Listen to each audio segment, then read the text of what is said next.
అడగటం కాదు, నేను చెబుతా. గుండెల మీద చేసుకొని రాజశేఖర రెడ్డి కుయ్యం కుయ్యం కుయ్యం అని అంబులెన్స్లు పెట్టింది రాజశేఖర రెడ్డి. అయితే జగన్మోహన్ రెడ్డి ఒక పేదవాడికి మంచి చేయాలని, ఎవరైనా మంచి చేయాలని. అయితే జగన్మోహన్ రెడ్డి సీఎంగా ఉన్నప్పుడు లలిత హాస్పిటల్లో నేను చూపించుకున్నానండి. సత్యంగా చెబుతున్నా.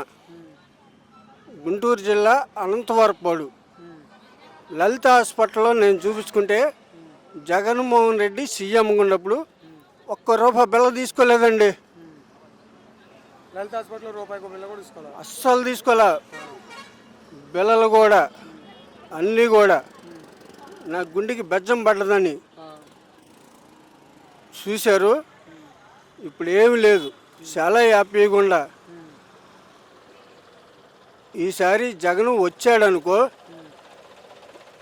మంచి చేద్దామని ఒక మనసేగని ఆయన మనసులో ఏ ఉద్దేశం లేదు. అందరికీ మంచి చేయాలి. అది రాజశేఖర రెడ్డి మంచి చేయాలని ఆయనకు ఒక మనసు ఉంది. ఆయన కొడుకు జగన్మోహన్ రెడ్డి అందరికీ మంచి చేస్తాడు, ఒకళ్ళని కాదు. మరి జగన్మోహన్ రెడ్డి రాని అంటారు కదా. ఏమండి, దేవుడు అనేవాడు పైన ఉన్నాడు, అందరినీ 2 కళ్ళతో చూస్తాడు. మంచి చేసింది 2 కళ్ళతో మీరు చూడండి. ఎవరు మంచి చేసింది? గొర్రె అయినా కషావాడిని నమ్మిద్ది కానీ మేపేవాడిని నమ్మదు.